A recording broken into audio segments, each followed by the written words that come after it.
Егер де балаңыз оқуда қиындығы болып жүрме, яғни оның есте сақтауы төмен. Ал есте сақтау ол зейінмен бірден бір байланысты. Зейіні тұрақты баланың есте сақтауы жақсы болады.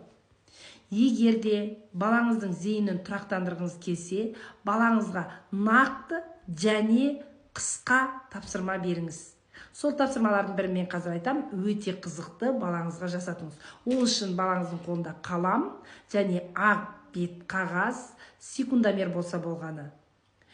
Құм сағатты қойып қойсаңыз, немесе секундомерді қоссаңыз болады. Балаға тапсырма бересіз. Тек А дыбысынан басталатын сөздер, ол зат есім, етістік, немесе сын есім болуы мүмкін. Сан есімде бола берсін. Бірақ қаланың аты мен адамның аты болмау керек. Балаңыз жазуды бастайды, секундомерді қоясыз. Сіз осы тапсырманы орындата отырып, балаңыздың жылдамдығын арттырасыз. Сөздік қорын дамытасыз. Балаңыздың зейінін бір арнаға шоғырландырасыз. Бұл өте қызықты тапсырма. Күнделікті осындай әр дыбысқа жұмыс жасасаңыз болады. Егер де осындай әр түрлі қызықты зейінге байланысты